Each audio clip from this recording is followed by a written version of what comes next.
What's up, guys, and welcome to Press A Repeatedly. Justin Tomasello here with Chris Gold, Hey, everybody. and we're back for another episode ready and raring to go. Speak for yourself. My notes are all over the place. I'm completely unprepared for this episode. You just kind of shook me out of a stupor and were like, hey, we got to record. And so here we are. So, I'm here and let's get ready to do this. Yeah, I'm pretty prepared. We were talking before we started recording that it's been a busy week for both of us and working a lot. And I actually went to bed really early last night. And with the time change, as this weekend it is the end of daylight savings, I woke up at 6 a.m. So, yeah, I've had some time to kill and prepare, play some Mario, and basically get together what we're going to talk about this week. And if you remember last week, we were kind of, at the end of the episode, we were kind of talking about how we are getting ready to get into the end of the year and set up our end of the year, game of the year voting system. And I believe I said something along the lines of pretty soon we'll have an episode where we talk about how everything is going to work. Well, in the past week, Chris and I actually put together everything, and so we figured why not this week? This week will be the episode where we discuss how all of our end of the year, game of the year voting will work. Right. We hammered out a lot of the details. We discussed everything. We've actually prepared our documentation in terms of how we're actually going to compile our game of the year. And I mean, especially in a year like this where you have a lot of games that easily could be game of the year in most other years. Yeah, this is really baptism by fire this year.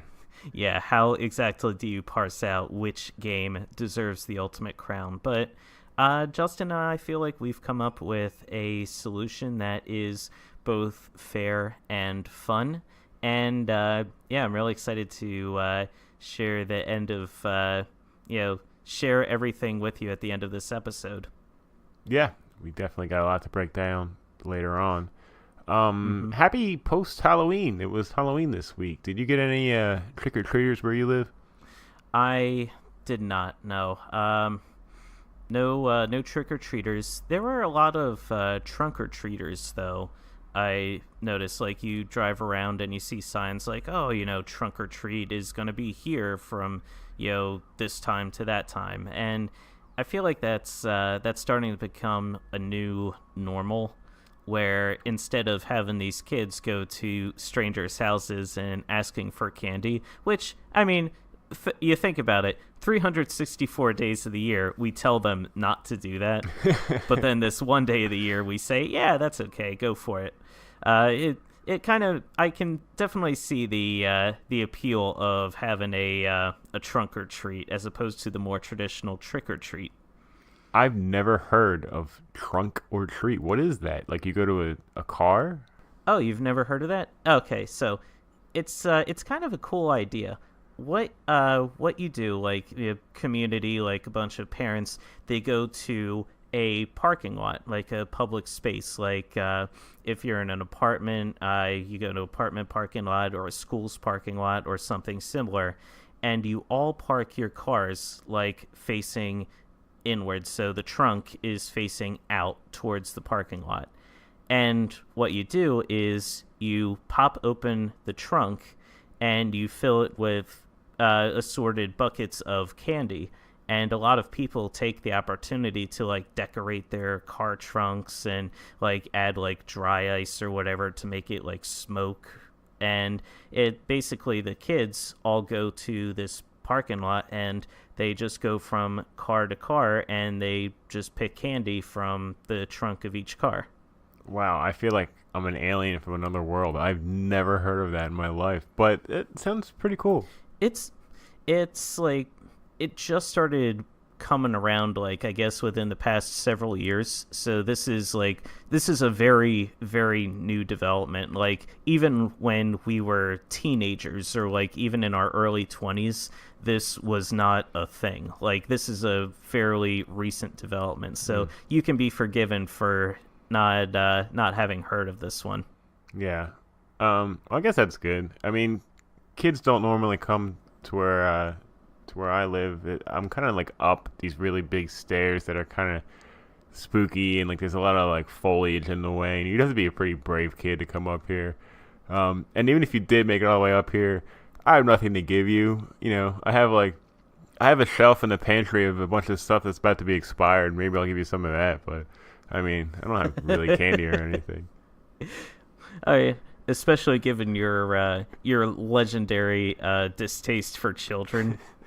Kids, you should be lucky that you're even getting expired or expiring food. I get that from my dad. My dad's classic move when we were growing up was when we ran out of food to give or candy to give the kids, he would just rummage through the pantry and like give out like old granola bars and like cans of corn or something. Like, the kids would be like, "What the fuck?" Oh my god, you were that house. You guys were that house in the neighborhood. Oh my god. Just, I can't imagine. I can't imagine going out trick or treating and you come back in and the parents are like sifting through the candy. And it's like, so you got some Milk Duds, you got some M&Ms. And is this a can of corn? Who gave you a can of corn? Is this an expired bag of hot chocolate from 1992? Oh my god. No, but my mom was one of the cool parents in our development because she always gave out bags of chips for her treat. Like there was like the chip lady, which was my mom, and then there was like the soda guy, which was like down, you know, a couple streets over. This guy gave out cans of soda instead of candy. So those, you know, two cool different things. But yeah, you gotta get to our house earlier, or else you're getting baked beans in your bag. Yeah, come early or don't come at all. Hey, that's really that's very risk reward. You know, if you've got any kids who are like late bloomers, they're like, oh man, you know, trick or treat started. I got to get out there. No, you're too late, man. You should have thrown on your Iron Man costume sooner. Very true. But we should probably move on. Yeah, probably. Did you just brief aside? Did you hear about anything from BlizzCon this past weekend? I've only heard what you have been retweeting, but if you want to go over it, go for it. Yeah, just real briefly, because I mean, it's BlizzCon. It's a lot of cool items coming out. StarCraft 2 is going free to play, I believe, in a couple weeks or so. So that's really interesting. Yeah, that's surprising. Yeah, going to really expand the audience, I think, for that one. But I mean, it's been out for a long while now, so I feel like, I guess Blizzard feels like it's time to give it the F2P treatment. Let me see. World of Warcraft, a lot of people were really excited that they're bringing back quote-unquote vanilla servers for that MMO. So rather than having the current iteration of the game where you have all the expansion packs readily available, people can actually go back to original World of Warcraft and how the game was originally played. Yeah, that's kind of a cool idea. I mean, the game came out over 10 years ago. And a lot has changed over then. It was 2003 when World of Warcraft came out. Wow. That's 14 years. That is a long, long time. And it's still going. I mean, people were pumped when they announced the vanilla servers for that game. Yeah, if you think about it, if you haven't gotten in yet, you know, it's a good idea maybe to start off with that and kind of see what it was all like when it first started so you're not too overwhelmed. For me, the biggest news was, of course, all the Overwatch-related news that was revealed. We've got a new character called Moira, who is sort of this evil scientist-type lady who she can like both heal. She can both heal enemies. No, she can't heal enemies. She can heal allies and hurt enemies with these different orbs that she can fire out of her palms. And she also has this cool looking, like, it almost looks like Goku's Kamehameha wave from Dragon Ball Z. She, like, her ultimate, she fires out this giant beam of yellow and purple, and anyone caught in its wake, like, if you're an enemy, you're just dead instantly, and if you're an ally, you're healed. So it's it's really interesting, very cool. They revealed a new Overwatch map called Blizzard Town, and it's literally just, I guess, a Blizzard fan's dream come true. Just imagine a theme park designed for Blizzard, and it's an Overwatch map. Like, all the Overwatch characters are going to be going through and, like, trying to take each other out, getting to the payload. Really cool stuff. Yeah, we ought to have Butch on today to talk about this stuff. He's such a Blizzard fan. He's probably freaking out. Yeah, I can imagine. Well, if Butch wants to comment on any of it, he can email us at parpodcast@gmail.com. And, last note is they also revealed a new cinematic trailer for the character Reinhardt. And, we talked about it before on this show, how good a job they do on their animated shorts. This is no exception. Honestly, it's probably one of my favorite ones that they've put out now. Yeah, I just saw that earlier today that they released a new one of those, and I can't wait to watch it because I love this so much. So good and so well done. We shared it on our Facebook page, and I'm pretty sure I retweeted it on Twitter. So go check it out, or go check out Overwatch's YouTube channel where they have it hosted there. And that's enough. That's enough Blizzard for me today. It's just that it was BlizzCon. There was a lot of awesome news coming out, and just wanted to briefly mention some of it. So yeah. Chris, I believe we got an email this week.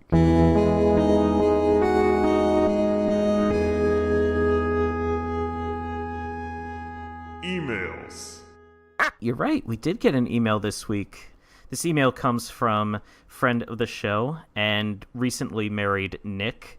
Nick is, of course, in charge of a lot of the music that you hear on our show, the intro, outro, etc. And he writes into us regarding our episode on backlogs. Hey, PAR gents.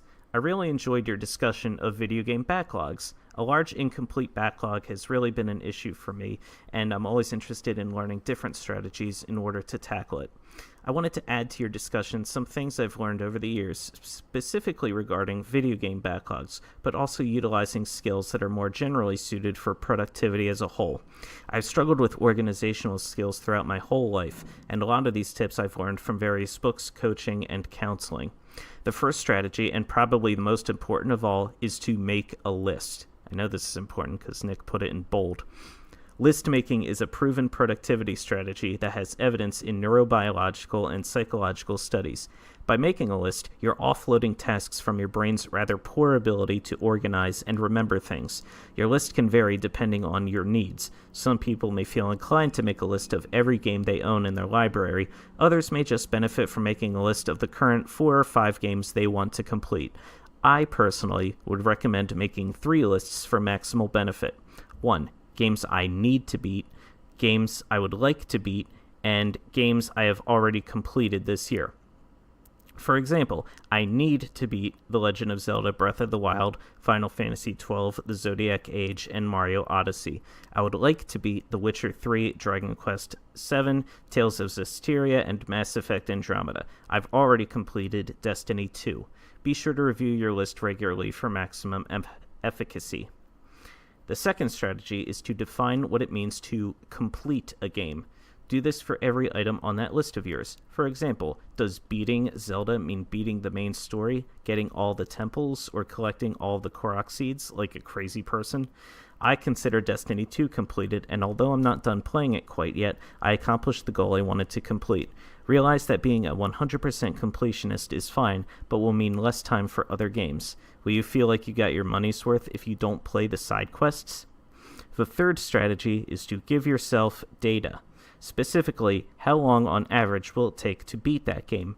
The website, howlongtobeat.com, is great for this. For instance, I would like to play Mass Effect Andromeda at some point. I was surprised to learn on howtolongtobeat.com that the main story would be beaten on average in 20 hours, although additionally completing most of the side quests would take something closer to 65. So using that information, I can expect to play at least 20 hours on the main storyline and plan accordingly. The final strategy is to practice preventative strategies. Remember, an ounce of prevention is worth a pound of cure. Don't buy games just to buy them or just because they're on sale. Steam sales are deadly for this. Buy only games that you really want to play. Your time as an adult is always going to be limited from different responsibilities, so make sure the free time you do dedicate to gaming is worthwhile. If you're interested in more tips, I recommend the article How to Beat 400 Games in 4.5 Years on Kotaku, and for more general productivity-related tips, the book Getting Things Done by David Allen, or its much shorter and easier ebook cousin, Zen to Done by Leo Babauta. Thanks for indulging this rather long email. Keep up the great work on this great podcast. Yours in gaming, Nick. Wow, what a fantastic and interesting, well thought out email. I mean, seriously, there is just so much to that. And right off the top of the head, the idea of a backlog being comparable to just organizational skills in life is super fascinating to me. And, you know, Nick's my brother, so I'm aware of this is something he's been working on in his life and trying to really basically help himself get to a more thorough, you know, narrowed down sight of everything and just basically keeping things more organized. And I was aware that he was reading these books and taking these notes, and from what I know, it's been really helping him a lot. And to compare that to your games list is awesome. It makes a lot of sense when you put it in that context, because, I mean, gaming, especially for us, where gaming is a large part of our lives, it's, again, just a part of our lives, and where organization plays a key part in the rest of our lives, it makes sense that it would also play a huge role in the gaming side as well. So Nick offers up a lot of really, really good advice here, such as keeping lists, planning accordingly, using different resources, creating your own definitions for beating a game, and just being realistic about what you expect to get from a game and which games you really do want to play. I know in our Backlogs episode, we did talk about the dangers of Steam sales and how alluring they can be whenever they pop up. But again, like Nick said, and I believe we mentioned then, just because a game goes out on sale does not mean that you have to pick it up right away. So I loved his point about breaking down, well, first making a list, but then breaking it down to 3 sections. And he actually sent us earlier in the week his revised list, so I'm just going to read that really quick. He's got backlog games close to being beat. He has The Legend of Zelda Breath of the Wild, Paper Mario Color Splash, Final Fantasy XII The Zodiac Age, Fire Emblem Awakenings, Dragon Quest Warriors, Xenoblade Chronicles, and Mario and Rabbids. And then backlog games I would like to beat, he has Mass Effect Andromeda, The Witcher 3, Tales of Zestiria, Dragon Quest 7, Captain Toad Treasure Tracker, Xenoblade Chronicles 2, and I think he means Xenoblade Chronicles X there, and The Dwarves. And then for his wish list, he has Hob, Fire Emblem Warriors, Fire Emblem Echoes, and Tales of Berseria. So there you go. And if you ever find yourself thinking what to play next, instead of maybe like browsing Steam or something and getting caught in one of those loopholes of like a sale game or anything, you could just immediately go to your list and be like, okay, this is what, you know, I'm close to beating, or this is something I wanted to start. I actually made a list earlier in the year, and I think I mentioned on the show, where I had The Legend of Zelda, I had Final Fantasy 15, I had Wonder Boy, The Dragon's Trap, and I had Night in the Woods, all that I wanted to beat, that I started all of them. And using that list and sticking to it, I actually beat Zelda, Final Fantasy 15, and Night in the Woods.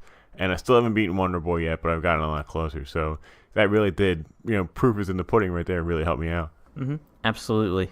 So I think it's going to do it for our opening segment. Justin, What are you playing? What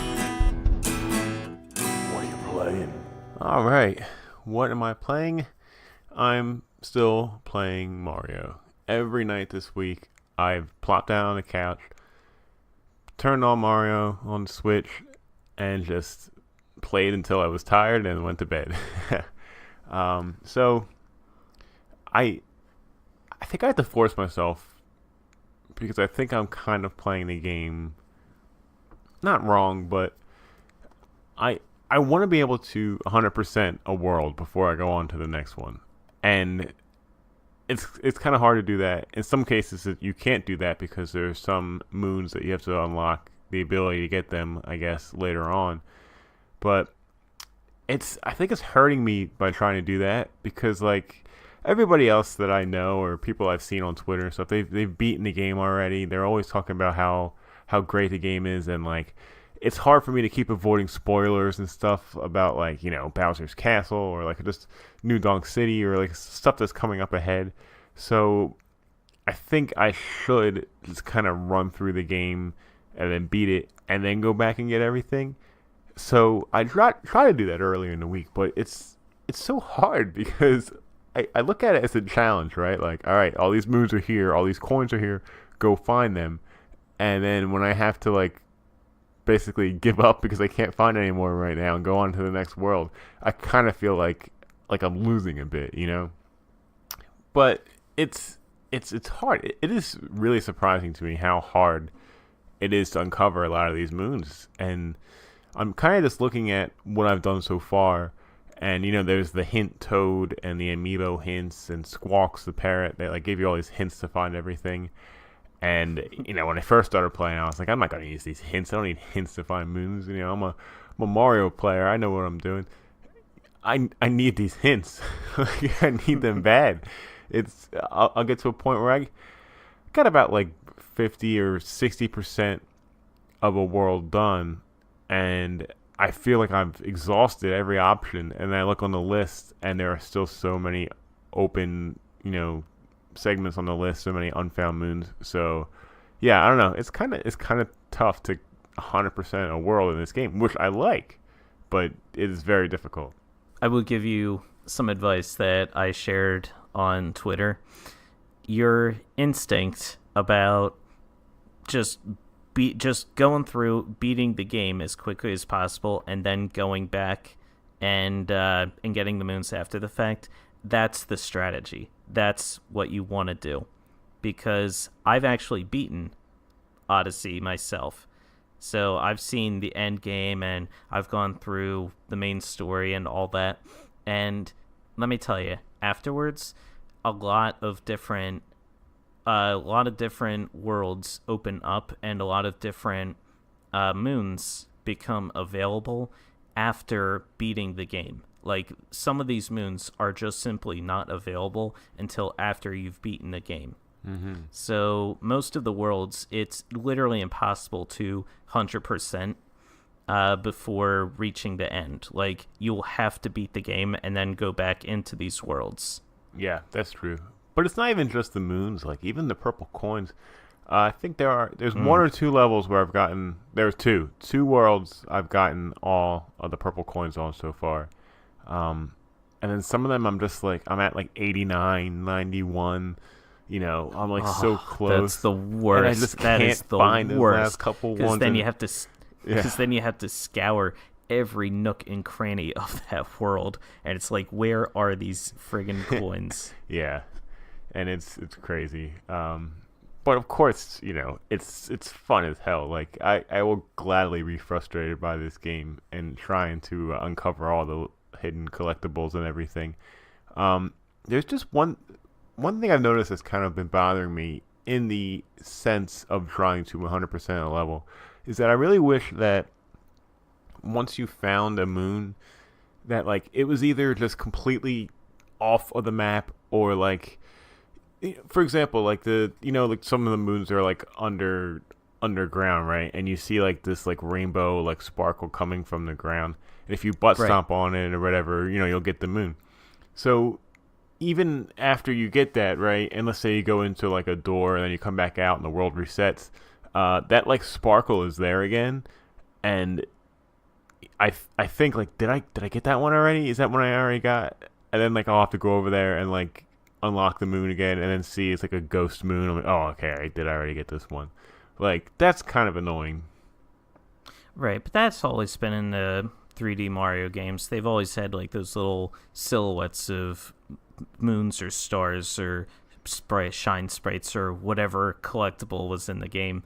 They've always had little ghosts of that hiding wherever. And that's always been an issue for me too, is like when you go into a world, you're like, did I get this one? And then you go in and you see a clear star pop up, and it's like, okay, Yeah. I did get this one. Yeah.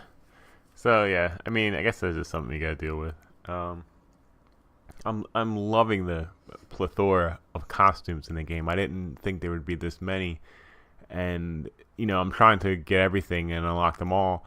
But a lot of the costumes use the purple coins to get, and sometimes I don't have enough purple coins to really get them yet. So, I'm working towards them, and a lot of them are so like ugly and stupid that I'll never wear them. But I just Right. have to have them all. Like, I have the exact same issue.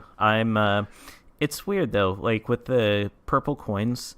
Ordinarily on a lot of these worlds, you have a costume where you've got some guy who's like, oh, we could really use a chef in here, and they're like, oh, you don't look like a chef, go away.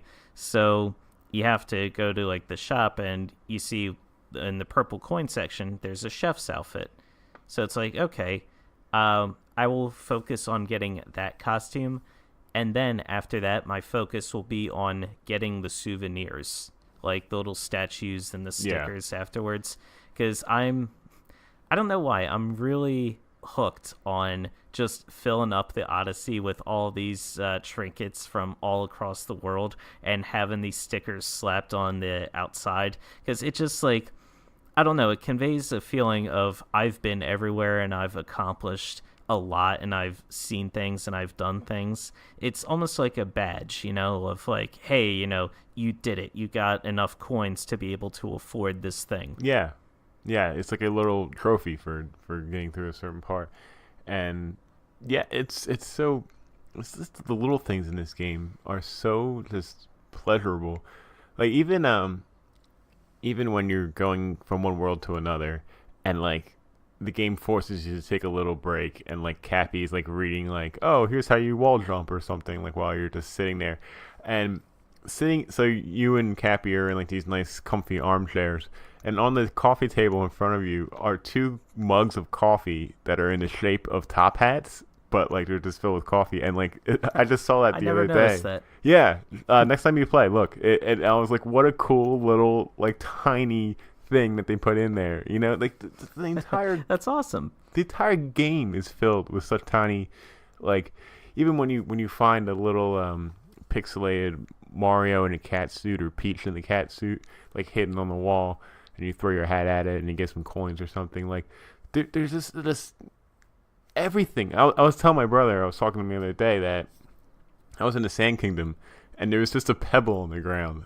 And I was like, all right, this has to be something. And I'm like throwing my hat on it and like butt stomping and like kicking and jumping on it. And it was just a rock. It was just like a stupid texture on the ground. But like I wasn't sure whether or not that was something I could interact with. It's crazy. Yeah, no, this whole game is like a love letter to the entire Mario franchise up to this point. It's just filled with so many little Easter eggs here and there, and it's just a complete throwback. And I don't want to say much more, but just beat the game. Just beat the game. Yeah. That's all I can tell you. Well, I just completed New Donk City this morning, and man, I don't want to spoil that at all, but the ending of that level is just pure magic. Like, it is incredible. Without spoiling it, that's probably one of my I can't say much more about this, but yeah, I know exactly the part you're talking about, and I just had the biggest grin on my face throughout that entire sequence. Yeah, I had like butterflies in my stomach playing that part. Like I just couldn't believe like how it was so much, it was so fun and so beautiful and like a throwback to like everything that you've done and that they've done in their history, and like it was just it was incredible. Yeah, I don't want to spoil that at all either, but if you haven't gotten there yet, when you do, you're gonna enjoy it. Yep, it really is a treat. What else have you been playing? So yeah, like I said, it's been a busy week. So outside of my indie arcade, that's about it. So let me throw it back in your direction. What are you playing? All right, so I too have been playing a lot of Mario. As I mentioned earlier, I actually beat the game. Beat it yesterday, as a matter of fact. Congrats. And thank you. It's been a long time coming. I deserve this. And it's oh man, I just don't know what more we can possibly say about this game. Like, it's just so well done. The story, I mean, overall, in terms of story, it's not the greatest story. I mean, the Mario series is legendary for not having the best story, which, I mean, honestly is fine because it doesn't need a good story. The games are strong enough on gameplay and level design alone that they don't have to have a great story. Bowser has kidnapped the princess again. Boom. There you go. There's your motivation. And it just all wraps up. Like, it's so like it's got these little moments that are just so funny and charming, and yeah, it's just I don't I just do not have a lot of criticism for this game.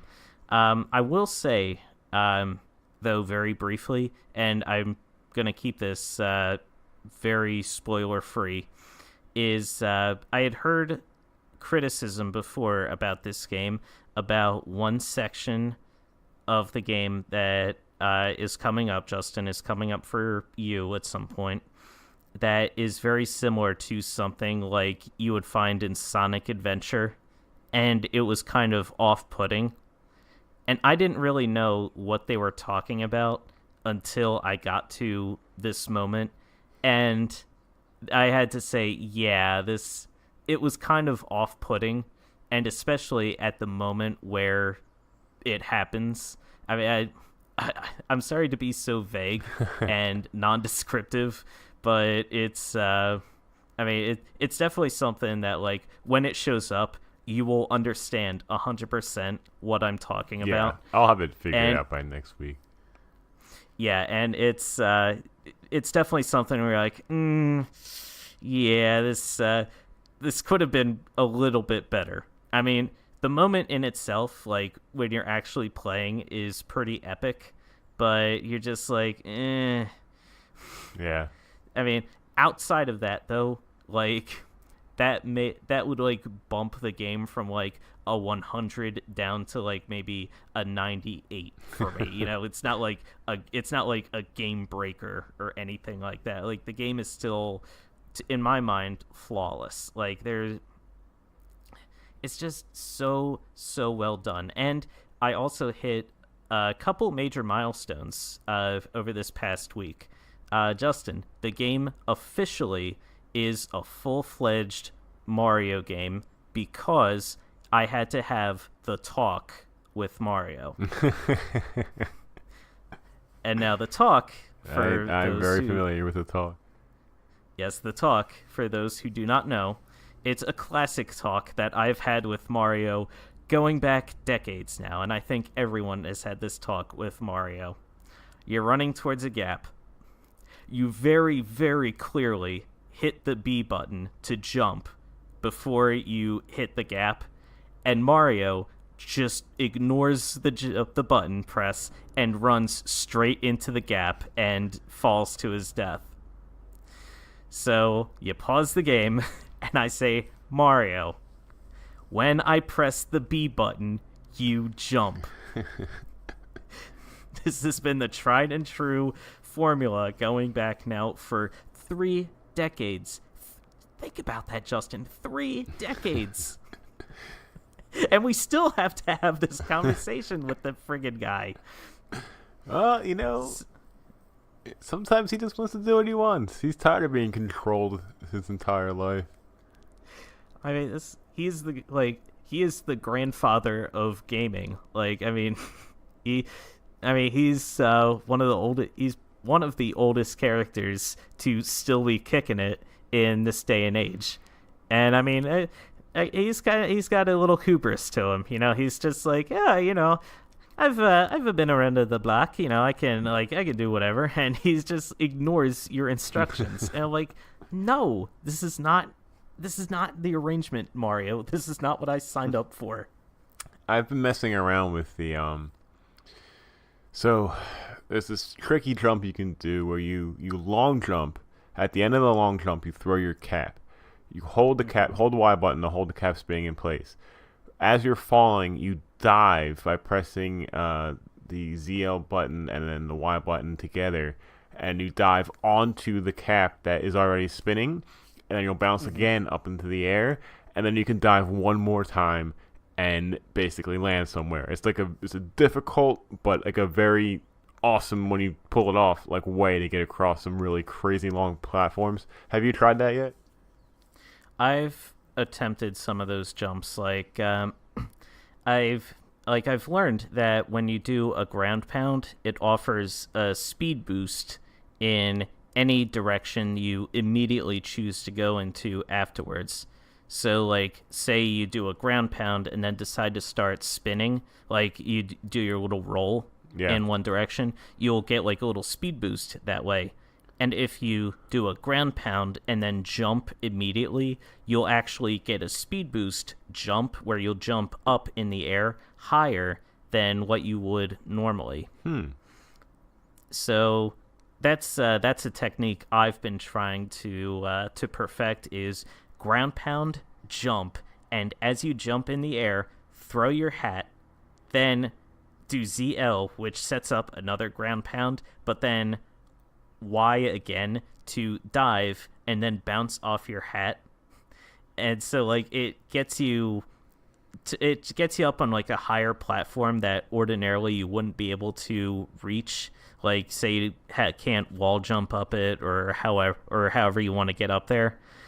And it's a handy jump to know, but it is, much like a lot of the other advanced jumps in this game, is very, very tricky to pull off. Yeah. It's crazy how many things you can get around just kind of by like bending the rules a little bit and like trying these crazy jumps. And they're hard to do, but if you can pull it off, it's super rewarding. Yes, oh man, it's such a good feeling when you actually pull off the jump and get to where you want to get. Let me see. What else have I been playing this week? I actually finished Inside. Nice. Yeah, I wanted to wrap that up because it was such a good game and it was just so creepy, and I just had to see like how it all ended, and I saw how it all ended, and I wasn't able to sleep for a couple days. I was like, yeah, because it ended, and I was like, gah, like Jesus Christ, what is all this? And it was, man, what a game! Like it was atmospheric. It was, great use of lighting, great sound design. I don't know what else to say about this game. Justin, I know you've expressed an interest in playing Inside before. Yeah. I really, really think, especially since you enjoyed Little Nightmares so much, I think you would really enjoy Inside. I highly recommend it to you. I definitely will be playing that. Probably not until next year because we'll talk about later. But there's still a lot of games this year that I haven't even touched yet, so I need to start working on them. But yeah, definitely soon. The last game that I dove into, already starting to get a jump on my Game of the Year prep. I started playing Horizon Zero Dawn again. Oh, nice. So you picked this up when it came out in February, and you played a little bit of it, but then you kind of, well, That it then fell a off to week the later, wayside. the Switch and Breath of the Wild came out, and Yeah, that's what happened to Horizon Zero Dawn. which is Is understandable. Yeah, it just kind of went on the back burner through no fault of its own. Through absolutely no fault of its own. I wanted to try to play the game and get as much in as I could before Breath of the Wild came out because I knew that was going to take up a lot of my time. So now at this point, it's towards the end of the year. We're, knock on wood, in a little bit of a lull in terms of must-play games that are coming out. So I figured, you know what? Now is as good a time as any to dive back into Horizon Zero Dawn. And man, what a gorgeous game this is. Like, man, like Guerrilla Games, like they really knocked it out of the park on this game, like from a graphical perspective. Like everything just looks beautiful and like the graphics are so realistic. It really feels like you're a part of this world. Like it could be anywhere, like on the actual Earth. Like that's how realistic everything looks, and it just works so well for what the game is trying to do, and I love the way it looks. The gameplay, I will say, like it's really cool. I love the crafting system, and I love being able to sneak up on different enemies. But I mean, and this is mostly an issue with me is I'm trying to figure out the controls again after so many months of not playing it. So there are a lot of times where I'm trying to crouch down into an area that is heavily weeded. I get the heavy grass. I'm ducking down into heavy grass and trying to hide from these robot creatures that are walking by. And instead of hitting the crouch button, I hit the dive button. So I actually dive out into the middle of the path in front of the robot creatures that I'm trying to avoid. So that puts me in a sticky situation. And I mean, it is what it is. Like the combat, it feels really smooth.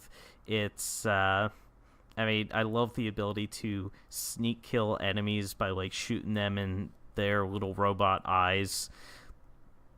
I will say, and Breath of the Wild spoiled this for me, and it spoiled it for a lot of games similar to Horizon Zero Dawn. I wish climbing up cliffs was better.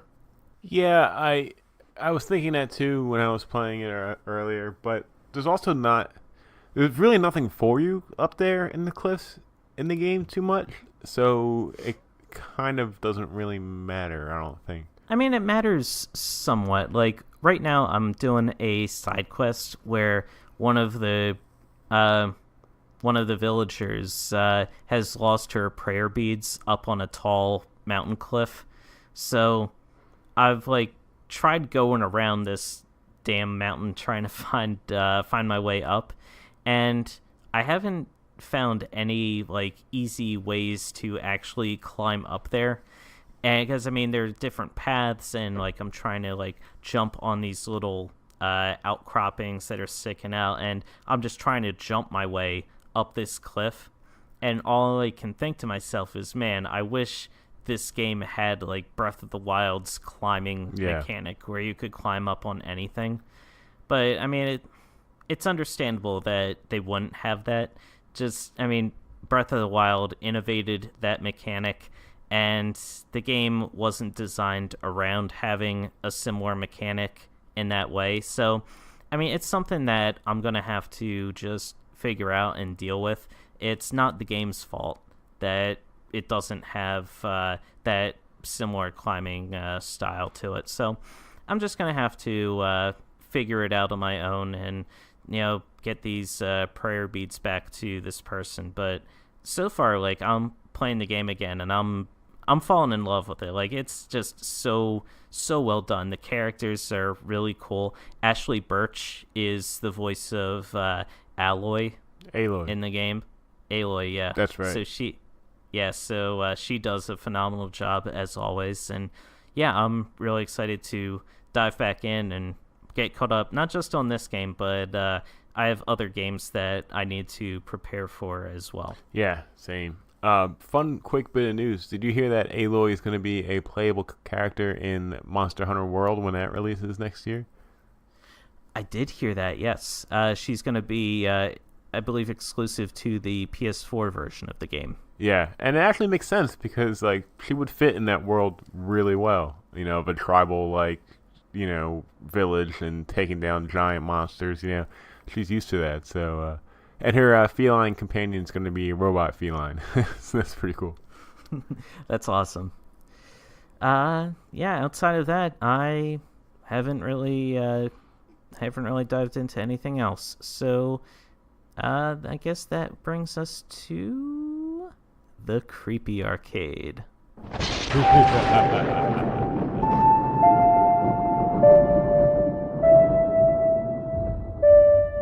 The creepy arcade. If you'll remember, last week, the game I assigned to Justin for his creepy arcade was the indie game Darkwood. Justin, take it away. So Darkwood is definitely a creepy game. It fits in our creepy arcade very well because I was creeped out the entire time I was playing it.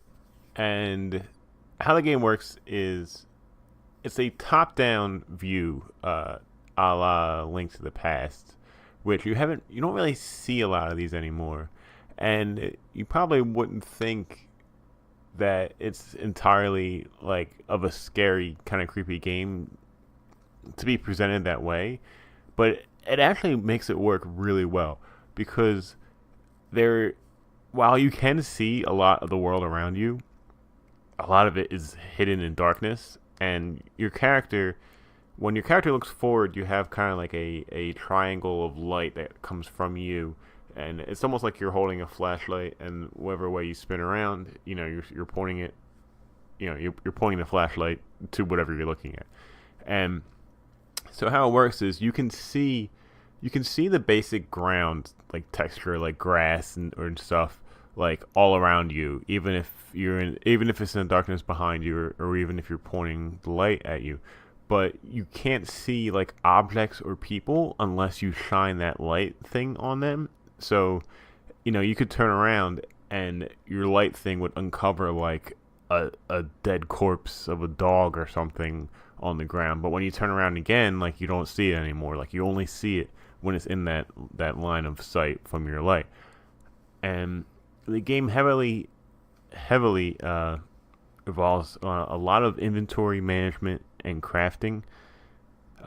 There are items you can get later that will increase your inventory space, but you kind of start off with a very small amount of inventory space. It's very almost like a point-and-click adventure game where there's a lot of stuff that you can pick up. You can inspect like corpses and like just kind of treasure chests or anything around you and find something like a wire or like a key or a cloth or alcohol, and you can kind of keep it all in your inventory. And then basically you learn later that you can use these items to craft different things. Like if you were hurt, you needed to create a bandage, you could craft a bandage with rags and alcohol, and then you basically craft this bandage and you apply it to slowly heal yourself. You can craft torches for more light. You can find gasoline to fuel like the power tanks of a house you're staying in. So basically the items are a huge part of the game, and managing them the best way you can, and basically kind of deciding what's good to keep and what's good to get rid of. So all that in itself is kind of tough to manage. And also, when you press I to go in your inventory, the character puts his knapsack on the ground and like starts ruffling through it. So while the inventory window is only in the top left, you still see the character. So like enemies could still attack you. You're not pausing the game at all. You're just ruffling through your knapsack. So yeah, the game's definitely unforgiving. When you start playing, you can pick from a normal, intermediate, and expert mode. And expert is permadeath. Like once you die, the game's completely over. I forget what intermediate is, but normal is you die, but you lose like half of your inventory, and you think that's not too bad until you die, and you realize like all this stuff you needed is now lost in like this cavern that I have to go back to try and get if I want to. So that's definitely tough. The game starts in a really cool and creepy way where, I mean, I didn't beat it, but it makes it seem like you're playing as the bad guy in the beginning of the game, because you start off as this guy and he's saying stuff like, "Oh, everyone thinks I'm crazy. They look at me like I'm the cause of the plague, like it's my fault. But I'll show them," basically, or whatever. And like you're this doctor character who has this serum in like in a syringe, and you're walking around his house and basically looking around and just kind of exploring the area. And then you go outside and you find somebody. Oh, you find before you do that, you go into like one of his rooms and you hear like banging on the door, and you try to open it, but the doctor character says no. It took too much effort to lock him in there. So like somebody's in there and you can't get him out because your character doesn't want him to come out. So I'm exploring the area and I go outside and I find this guy on the ground who's still alive, and he has a key in his hand that has the number 21 on it. And the doctor character says, "Oh, how did he make it this far? And how does he have this key? He must know the way out of this forest or something." So he brings the character back to the house and ties him up, and like that's when the prologue ends, and then chapter 1 starts, and you're taking control of this guy that was found. And so now you're in a chair tied up, and the doctor is like trying to talk to you. He's trying to get information from you. He's like beating you up, and so he knocks you out and throws you into a room. And then you wake up and you're like, "Oh, my key is gone. I need that key. I have to get it back." So you open the door to get out of the room that you're in, and you see like the doctor. He's in the room next to you. But then as soon as you turn around to face him, he disappears and all the lights go out in the house, and it's just like barely lit. And like you hear, the sound effects in this game are incredible. You hear like creaking and like footsteps and stuff, and you're just trying to find out where he went, and it's very low lighting, obviously. And you eventually find a door in this house, and you hear, "Help me, please help me, let me out." And the game gets really supernatural, because like you'll walk into a room and there's this corpse on the ground, and no, you walk into the room and there's a radio on the ground with like these two like radio dials. Then you leave that room and you walk back into the room and there's a corpse where the radio was, but on the corpse's eyes are two radio dials, and it's like buzzing and making static noise, and like the corpse is moving. And then you leave the room again and come back and it's back to the radio, and then the radio says like 4689 or something like that. And then you go to that door where you hear like "help me" from, and there's a combination lock on there. So you put in the code 4689 to get in there. So I opened the door and I walked in, and like half the room is covered in darkness, and like I don't hear the voice anymore. And I'm like, "What's going on?" I take another step and the doctor jumps out of the darkness and like just starts attacking me. So now I have to actually fight the doctor, and I have like this torch as like my melee weapon. And I take him out, and basically that's basically the end of the intro. And now like you're on your own trying to figure out how to get out of here, how to find that key that the doctor took from you, and basically unlock the door of this whole area that you're in to try and escape. It's really crazy. Oh my god, it sounds insane. Yeah, but it's hard, man. Like I went to this cave and this dog creature thing just started like running at me, and it hit me once. It took away like 30% of my health. I hit it once. I took away maybe 5% of its health. It was way faster than me, way stronger than me, and like it killed me in like 2 seconds. And then I lost like half of my inventory stuff, and like it was just, you start back in the house again, and yeah, I don't know, it's crazy. Mm. Yeah. So, did you enjoy playing Darkwood? Yeah, it's cool, but it's really hard. I maybe I'll play more of it, but it's a very unforgiving game. And what I don't like about it is just the fact that it's very reliant on crafting. It's like a survival horror, like crafting kind of thing. Like there's even a mechanic in the game where you can craft barricades for doors, and like basically if you're locked up in a house, you can barricade the doors and I guess try and hope nothing breaks in. like um which is crazy, but I'm not really the biggest fan of like all that kind of crafting and materials and like stuff in the game. So that kind of like I wasn't enjoying too much. But I mean, overall, I think it's a really cool idea. It's actually way scarier than you think it would be just by looking at some of the screenshots. The artwork's fantastic, including the cutscenes are like these really well illustrated images. They're like almost paintings, I guess, that are just really really cool to look at. I don't like how high up the camera is for the overhead view. I feel like I guess you need to be to see all the world around you, but you can barely really see your character at all. And your character is basically just like a white like blob like of a person kind of thing. So you can't even really see the detail in them too much. I wish it was a little closer to see more. But aside from that, yeah, the game is cool. If you're a horror fan, a survival horror fan, definitely check it out. All right, nice. But yeah, that was my Creepy Arcade game for this week. Chris, I know it's into November. I know we're past Halloween, but we actually lost a week this month where we skipped an episode.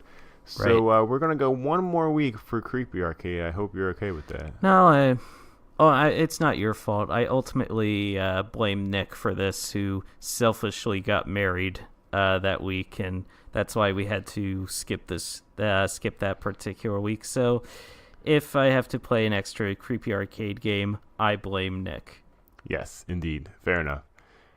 Since this is the final week of Creepy Arcade for this year, I thought we'd have a little fun with it.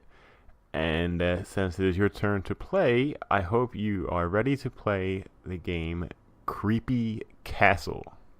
A conspiracy is welling deep within the stone walls of an ancient castle. The keep's master is leading its denizens to construct a revolutionary new device made to move the world forward onto a new path of evolution.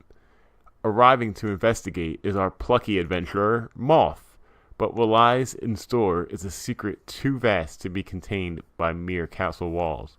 Prepare to enter an imaginative fantasy world of bugs, battles, and bravery in Creepy Castle. Creepy Castle is an exploratory, side-scrolling RPG about an awesome moth, conveniently named Moth, who aims to uncover the vast secrets of a creepy castle. It's a fresh and charming adventure, with the looks of a classic, but don't be fooled by its retro appearance. It'll kill you with modern gameplay mechanics. A twist on traditional turn-based combat. Duels offer players a chance to score free hits on their opponent by performing well.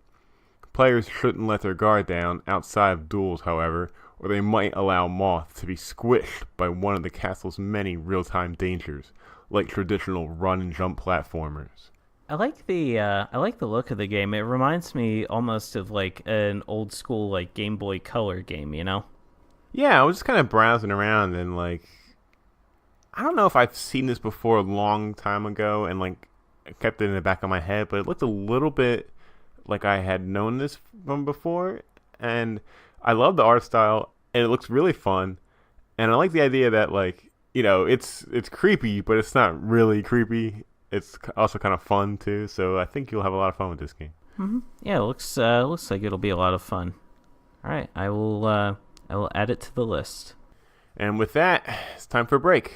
What do you say we take 5, and when we come back, we will talk all about how our end of the year voting system will work for our game of the year. Yep, stay tuned. As a blessing, you're not getting a political ad. You will get the sweet, sweet dulcet sounds as provided by Nick. So, thank you, Nick.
Welcome back.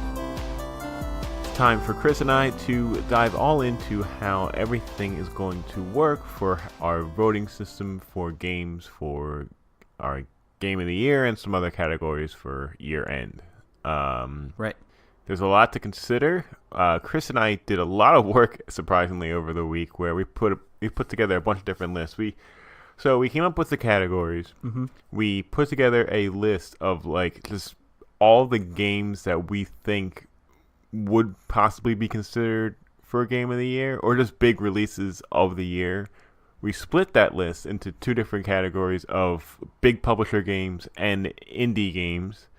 What else did we do? Oh, about 2 weeks ago, Chris, you put together how the entire Game of the Year ranking system is going to work.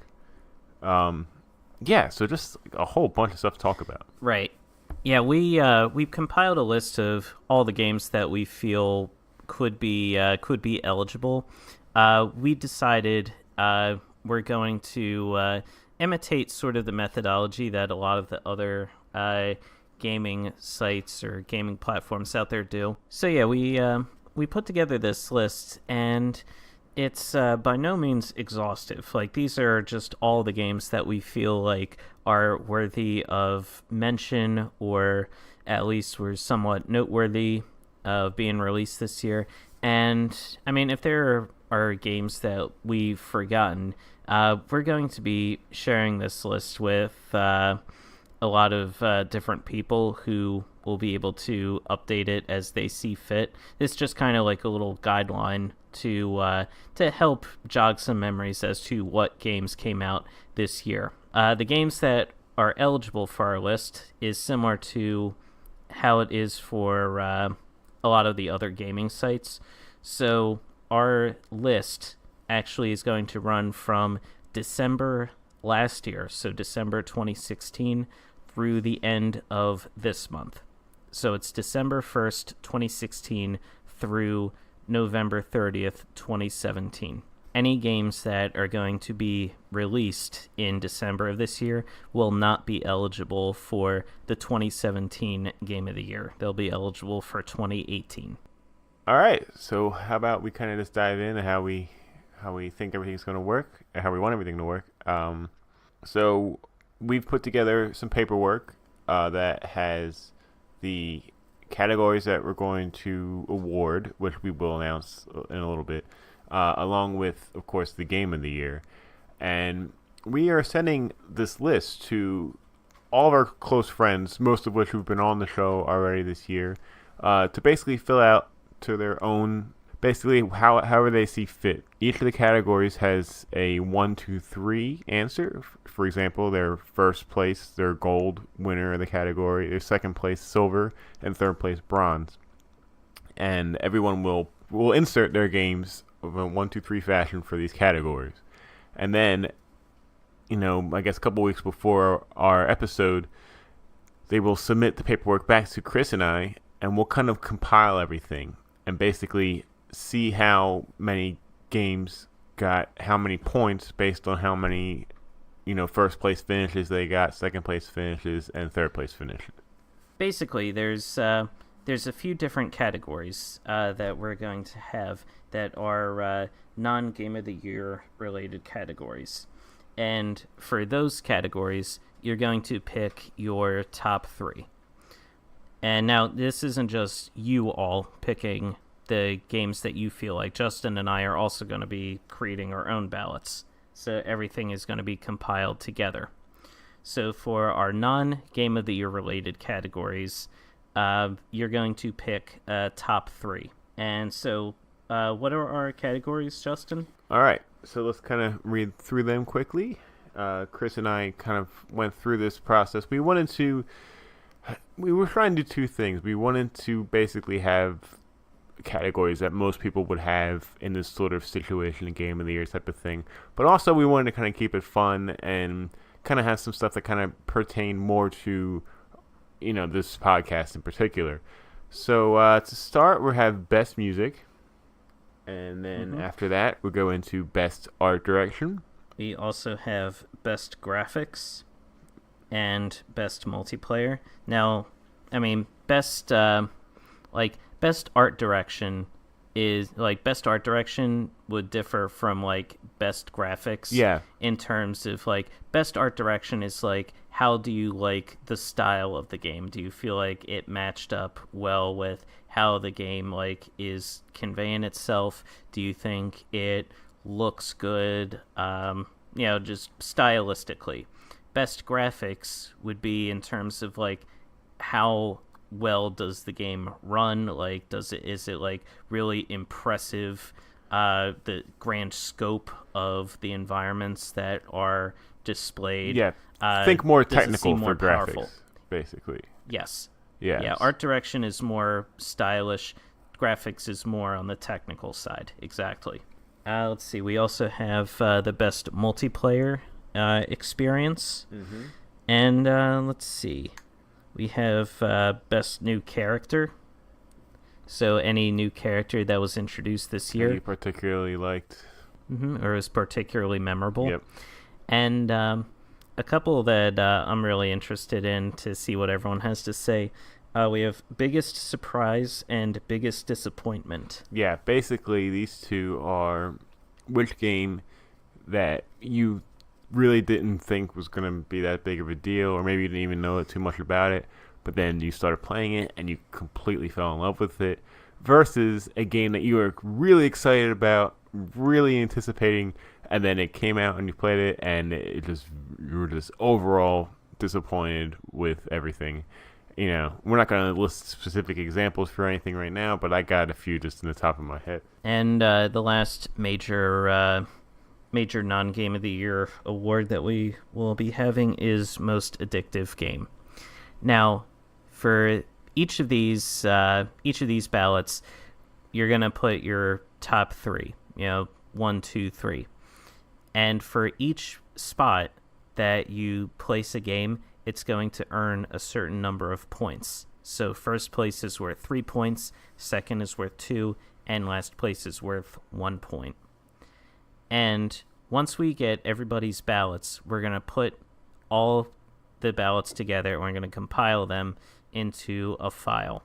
And we're going to add up all the points.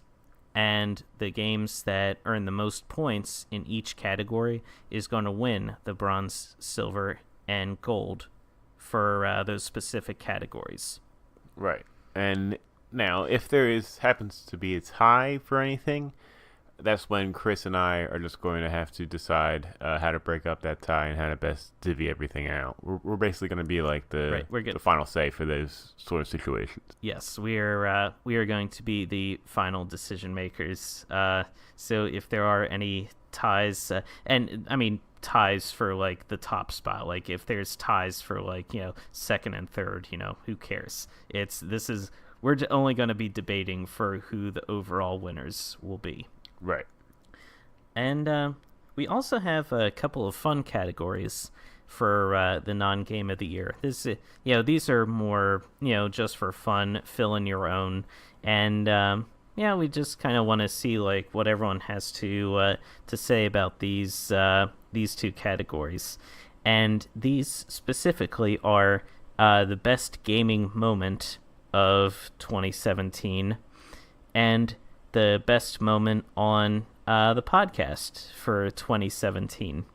This is your chance to just kind of fill in and write what was an experience related to gaming that you felt like was most memorable this year. And this could be anything. It could be related to waiting for a new release. It could be related to an awesome kill that you pulled off in a particular game.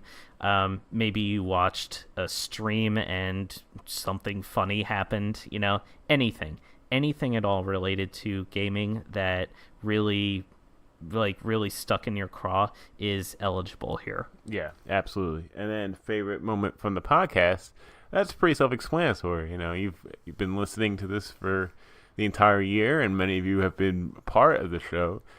So just, let us know. Let us know what part maybe made you laugh the most, or maybe what part you hated, or you really agree with us or disagree with us. And, these two filling categories, we also want everybody to participate. So just feel free to email us your favorite gaming moment and your favorite podcast moment. at parpodcast@gmail.com. Yeah, absolutely. So if you had a great moment, or if you just wanted to contribute or mention something, yeah, we'd absolutely love to hear from you.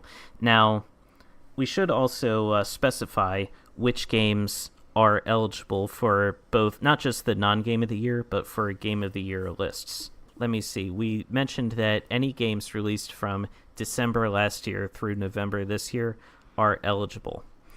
We are also going to take into consideration early access games. Yes, we are. So if a game was released this year for early access, Justin and I, we debated about this behind the scenes, but we ultimately agreed that, if it was a game that came out this year and it's something that was memorable to you, and it's something that you really put a lot of time in and you had fun with, then who are we to say that, no, this can't be Game of the Year, or it can't be eligible for any major awards? Yeah, basically the thought process was, if the game is out and playable and you have the ability to play it and have fun with it and have fun experiences and memories playing the game, why not include it just because it's not officially out?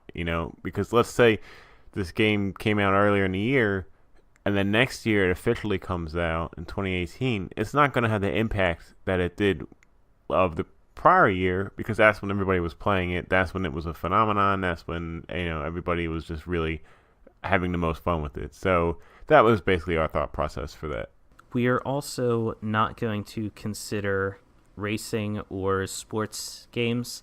So anything like Gran Turismo or Need for Speed or MLB The Show, Madden, these games are not eligible, just because there's so many of these types of games, and it just would kind of bog down a lot of the lists. So yeah, nothing against those games, because we all know a lot of work goes into them, and of course people have a lot of fun playing them.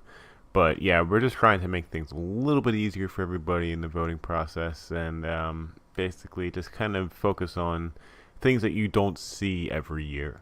That's basically the main gist of it. Those games, they come out year after year after year, and most times they're the actual features aren't really updated all too much. They're just glorified roster updates.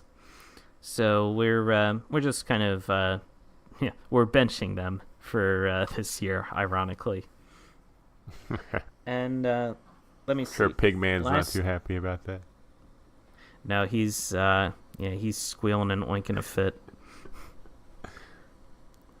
And lastly, remasters and re-releases will not be considered for voting for this year, unless they involve a complete overhaul of presentation, graphics, or some game mechanics. Yeah. So some examples for this would be, let's see, Metroid Samus Returns, Wonder Boy: The Dragon's Trap, the Crash Bandicoot Insane Trilogy.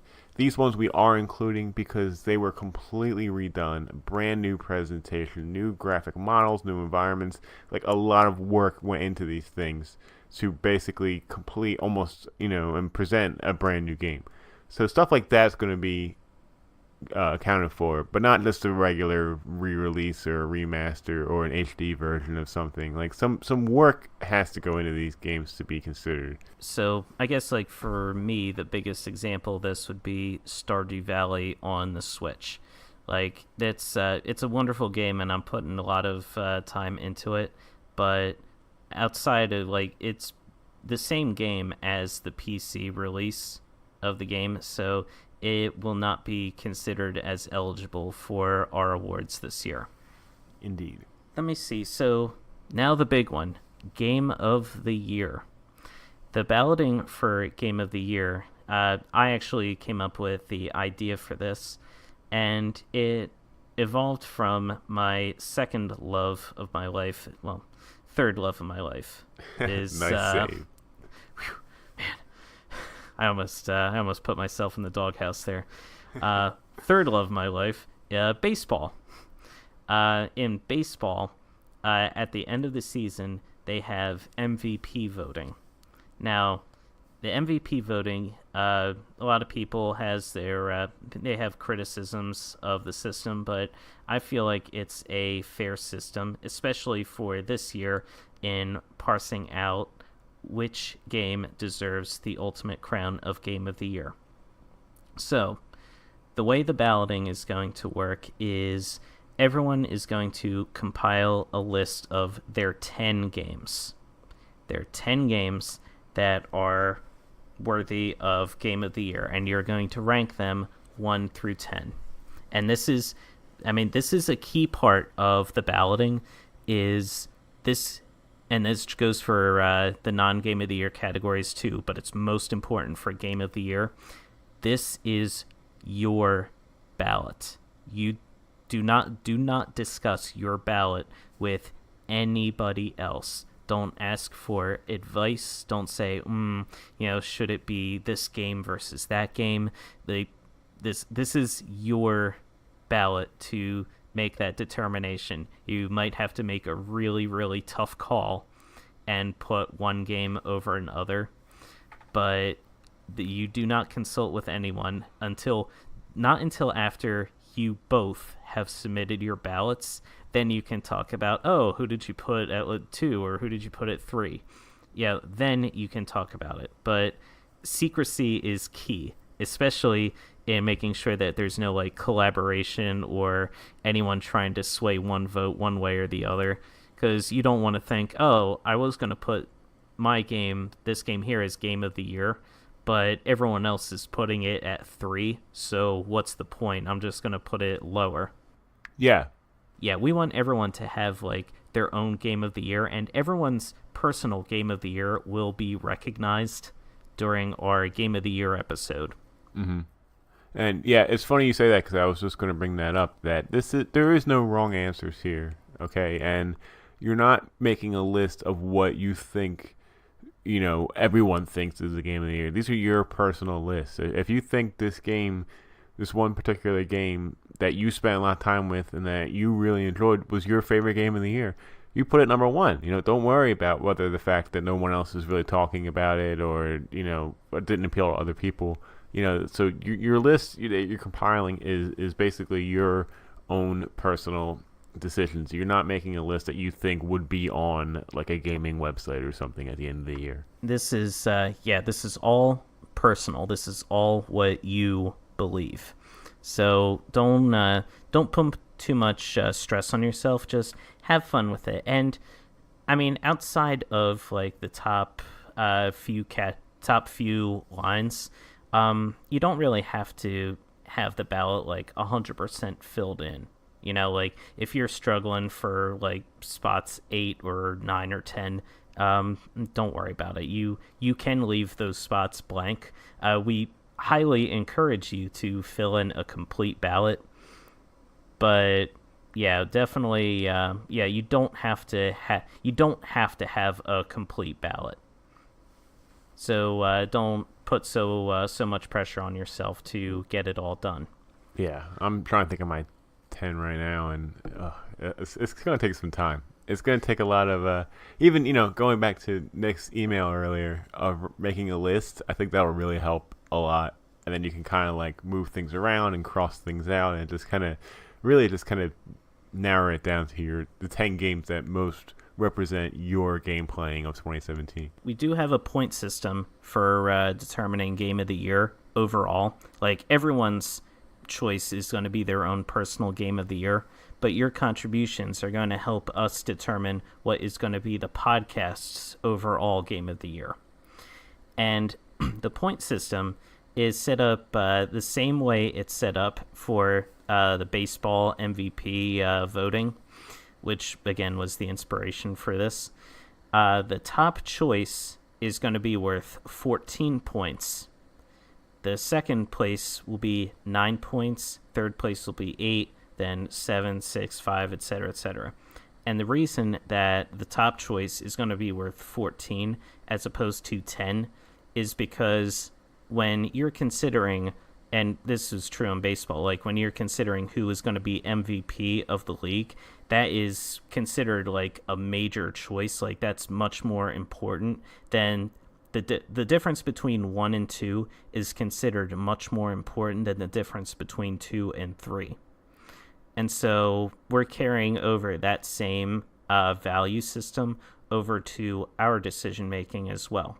So the top vote that you put in is going to be worth 14 points, and then the second place will be worth 9, then 8, and so on. And we're going to do the same thing that we did with the non-game of the year categories. We'll compile everything, we'll add up all the point values, and whichever game has the most points at the end, we will award our bronze, silver, and ultimately gold, which will be our overall game of the year for 2017. Yeah, which is so crazy. Again, just how many games came out this year. If you think about it, I mean, yeah, again, Chris and I have compiled a list of, what we think are probably the biggest games of the year. Again, you don't have to vote for only games that are on this list. If you have a game that you like that's not on this list, by all means, as long as it came out from December 2016 until November 30th, 2017, it's eligible. Chris, what do you say we run through this list really quickly just to show just how many games and how tough of a decision this is going to be? All right. Starting off, we're going to go with games that came from a big AAA publisher. And then, Justin, you want to read off the games that were the indie developed? Yeah, let's do it. Okay, so our big publisher games, and these are all in alphabetical order. We have ARMS, Assassin's Creed Origins, Bubsy, The Woolies Strike Back. That one's more of a joke than anything else. Please don't actually vote for Bubsy. Call of Duty, WW2, Crash Bandicoot, Insane Trilogy, Dead Rising 4, Destiny 2, Divinity 2, Original Sin, Fire Emblem Echoes, Shadows of Valentia, For Honor, Gravity Rush 2, Horizon Zero Dawn, Injustice 2, Layton's Mystery Journey, Mario plus Rabbids Kingdom Battle, Marvel vs. Capcom Infinite, Mass Effect Andromeda, Metroid Samus Returns, Middle-earth Shadows of War, Monster Hunter Stories, Nier Automata, Neo, Persona 5, PlayerUnknown's Battlegrounds, Prey, Resident Evil 7 Biohazard, Sonic Mania, Sonic Forces, Splatoon 2, Star Wars Battlefront 2, Super Mario Odyssey, Tales of Berseria, Tekken 7, The Evil Within 2, The Last Guardian, The Legend of Zelda Breath of the Wild, Uncharted, The Lost Legacy, Wolfenstein 2, The New Colossus. Oh, okay, that's just big publisher games. Gonna need an oxygen mask for after reading all those. I'm winded. And we're probably missing some too. But all right, moving on to indie developed games that came out this year. A Hat in Time, Blaster Master Zero, Cuphead, Dead Cells, Everything, Flint Hook, Golf Story, Hellblade, Senua's Sacrifice, Hob, Hollow Knight, Kingsway, Let It Die, Life is Strange Before the Storm, Little Nightmares, Nidhogg 2, Night in the Woods, Pyre, Rhyme, Snake Pass, Snipperclips, Cut It Out Together, Steam World Dig 2, Super Lucky's Tale, Tacoma, Thimbleweed Park, What Remains of Edith Finch, Wonder Boy, The Dragon's Trap, and Yooka-Laylee. Yeah, man, that's a lot of games that are eligible for our awards here. And again, these are not exhaustive lists. So if there are games that we didn't list that you feel like should be on the list and are eligible based on the guidelines that we laid out earlier, you can list that game on your own balloting. Oh, yeah, it's a lot to look forward to. Yeah, we're really excited to see what everyone has to submit. The deadlines for getting everything into us. November 30th. November 30th. That will give everyone plenty of time to put their list together. If there's something they're not sure about, maybe they play it real quick, get everything all compiled, and give it to us. And then November 30th will give us enough time to put all the lists together and compile everything and prepare ourselves for our big end of the year, Game of the Year award show. Which, Justin, when is that show going to be? That show is going to be on December 18th. It will be the last PAR podcast episode of 2017 because we'll be off the following week for Christmas. And what better way to go out of the year? It's going to be crazy. It's going to be a lot of fun to put everything together. We're going to have, not only all the winners, but also just personal favorites from our friends who've been on the show, and hopefully some emails from you guys, and just a lot to go through. And I'm honestly, I'm really excited for it. I'm really looking forward to it. I'm excited too. It's going to be a great show. We're going to, just kind of review the year. I mean, this wasn't just a big year for video games itself, but I mean, Justin, we're going to be winding down almost a full year of running this show. That's kind of crazy to think about. Yeah, it's been crazy. It's been wild. It's been a lot of fun, and I'm just so happy to be part of it and be doing this with you, and looking forward to a lot more. Yep. So that's really just about it. That's our methodology. If you have any further questions, or if you have any complaints about the system that we've settled on, please email us at parpodcast@gmail.com. We'd love to hear from you. We'd like to just kind of review things, and we'd love to get further input from everyone, just hear what they have to say. Yeah, absolutely. And Chris, thanks again for all the work that you've done this week, just putting everything together. Oh, hey man, thank you. Yeah, couldn't have done it without you. Yeah, and we'd like to thank everybody who will be participating for this. And again, it's going to be a lot of fun, so we're really looking forward to it. Yes, check your emails. Check your emails for these ballots, because they are going to be incoming. Yes, indeed.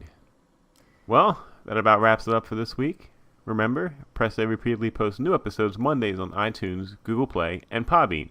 If you like what you hear, please take a moment to rate and review the show, or tell your friends about us.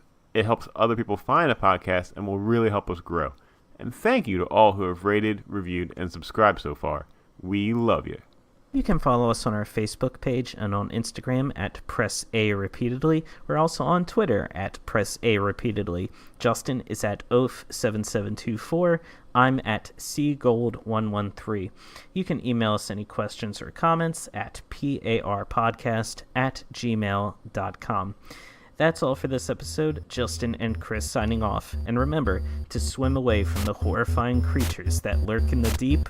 Press A repeatedly.